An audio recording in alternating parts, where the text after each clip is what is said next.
Dengan siapa? Halo, nama saya Adi. Thank you Ari. banget buat opportunity-nya sebelumnya. Adi. Adi. Oke. Ya. Saya 36 tahun, sudah Ya. menikah tapi kami belum mempunyai anak. Sekarang saya bekerja di Kanada di service center untuk perbaikan household appliances. Oke. Untuk penghasilan bulanan setelah potong pajak dan lain-lain ya total di sekitar kalau dirupiahkan sekitar 80 juta plus Ya. tergantung kurs, kita anggap saja 80 juta.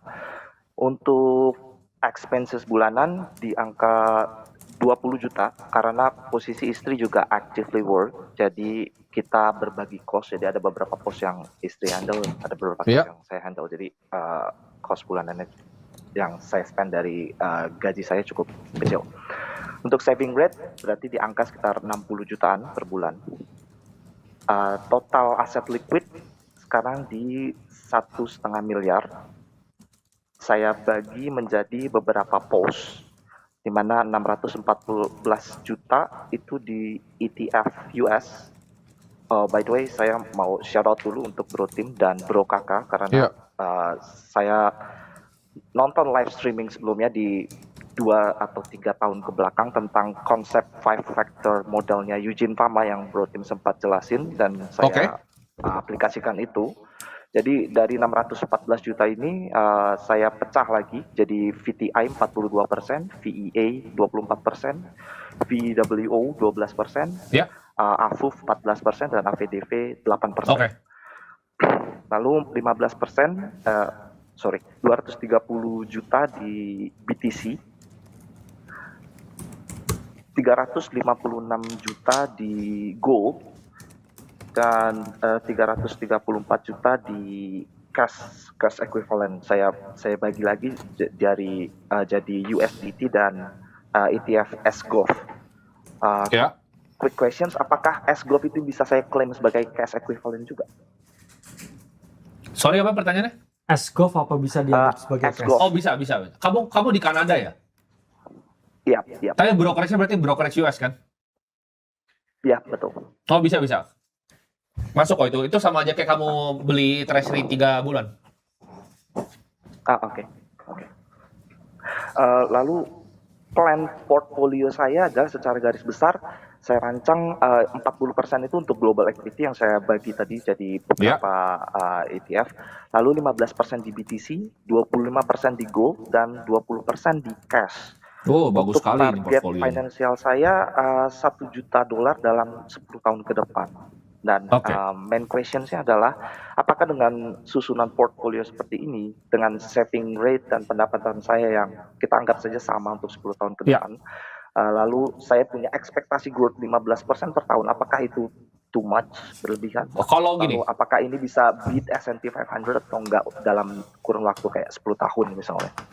oke. Jadi kamu mau targetnya $1 juta ya? Yap. Oke, kamu 80 juta pendapatan.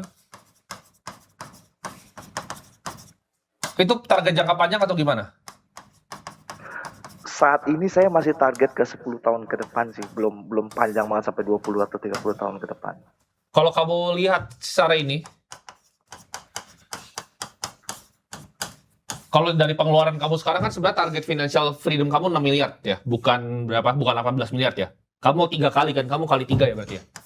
Yap, betul. Kalau 6 miliar itu dengan 60 juta, kita estimasi return 10%. Per tahun ini sekitar kamu bisa dapat dalam waktu 5 sampai 6 tahun ya. Ya.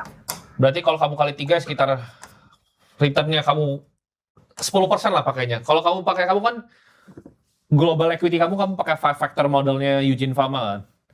Itu Ya. kalau average-nya ya, kalau data yang gue back test terakhir itu di 9,8% sebenarnya. Real return-nya itu 9,8%. Jadi kita ngomong di 10%. Kamu bisa dapat dalam waktu mungkin 14 tahun ini. Itu 1 juta USD. Ya, kamu antara sebalik lagi ya. Jadi kuncinya gini. Ini sangat advance, Bro. Yang dia melakukan diversifikasi global equity-nya, mau ada dari US, ada small cap value dan udah rapih banget lah. Kamu punya juga cash kamu tuh di tempat paling efisien di US Treasury ya. Kamu punya gold, kamu punya Bitcoin. Ya, kalau dari portfolio udah nggak ada yang kita otak-atik nih. Ya. Tuh. Ini udah sempurna. Portfolio kamu sempurna. Udah bisa jadi hedge fund manager ini. Iya. udah siap ini. Tapi pertanyaannya adalah, balik lagi gini. Portfolio itu cuma bisa diotak-atik sampai diefisiensikan sampai segini ada mentoknya. Gitu. Karena return tuh bukan sesuatu yang kita bisa kontrol. R-nya nggak bisa kita kontrol. Ya ada World War III juga paling berubah returnnya. Betul. Ya, jadi yang kamu bisa lakukan adalah ningkatin pendapatan dulu. Ini gimana cara naik? Kalau kita cuma base case pakai case gini kita bisa jawab langsung 14 tahun gitu loh angkanya. Iya, plus sebenarnya kalau dari komposisi dia 15% setahun harusnya udah dapet sih ya dengan kayak rate pertumbuhan aset yang jadi komposisi. Cuman ya itu tadi kayak dari 80 juta 60 juta save bisa ditingkatin nggak, di enhance nggak dari kayak kamu punya another skill mungkin yang mana apakah masih punya waktu dan memungkinkan nggak buat kayak ngerjain hal yang lain? Kalau saya jawab nggak punya waktu, kemarin kan di live terakhir juga sudah ada disinggungkan bahwa kalau nggak punya waktu ya, kalau lu Jensen Huang baru gue percaya. Oh iya betul. Harusnya masih ada waktu kan. Masih bisa kalau kita mau disisihkan. Kamu punya keep in something in mind nggak yang mau kayak di explore buat kayak another side income?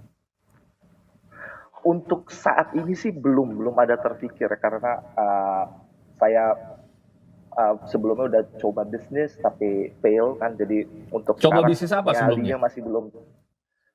F&B. F&B di Kanada juga? Ya di Indonesia. Oh di Indonesia. F&B-nya apa? Yang ngoperasin siapa di sini?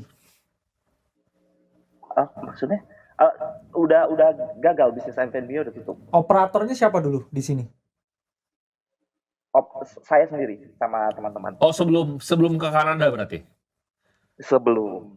Okay. Jadi setelah dapat pengalaman experience itu, jadi saya belum punya nyali lagi untuk starting. Gagalnya kenapa dulu? Gagalnya waktu itu banyak sih ya. Mungkin baru lulus kuliah kita masih. Oh udah lama sekali ya ini berarti ya? Udah bertahun-tahun lalu? Udah lama sekali, ya. Oke. Ya. Kalau dari skill yang sekarang kamu kan berarti di service center di home appliances ya?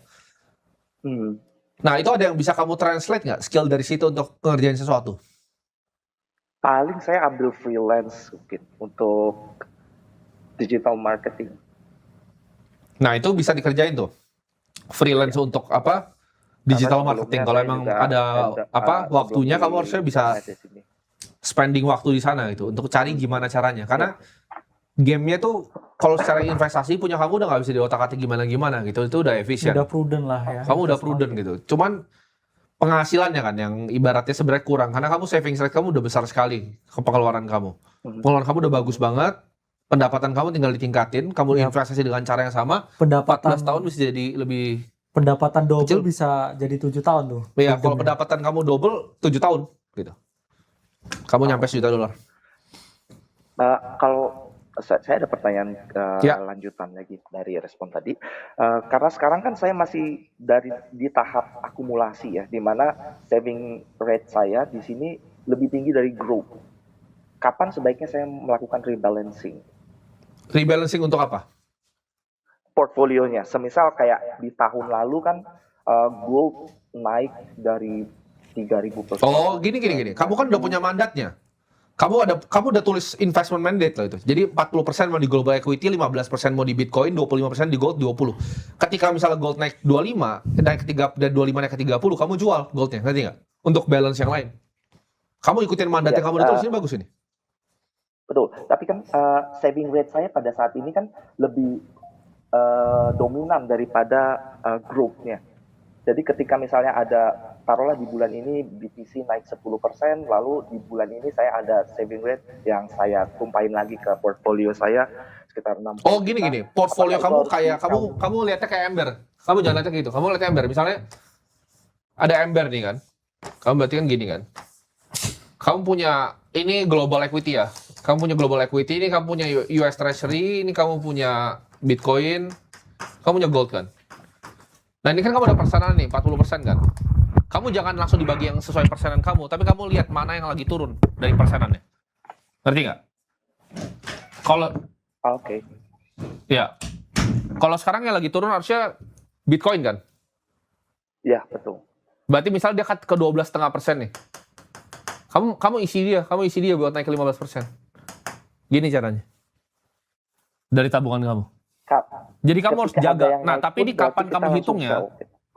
Kamu hitungnya itu setiap quarterly aja, rebalance jangan tiap bulan, quarterly. Kalau kamu benar-benar nggak tahu taruh di mana, semuanya taruh di S-Golf aja. Kamu taruh di S-Golf semua. 60 juta kamu nih dari sini. Kamu dapat 60 juta kan? Ini kamu taruh S-Golf aja, baru kamu bagi lagi ke sini sama ke sini. Gini cara mah. Quarterly, oke. Ya, tapi quarterly aja, nggak usah per bulan. Karena size kamu nggak sebesar itu untuk dioptimalin segitunya gitu. Baik. Oke? Terjawab? Thank you banget Bro Tim, Bro Kakak. Oke, semoga terjawab Adi. Analisanya dan wejangannya. Thank you. Oke.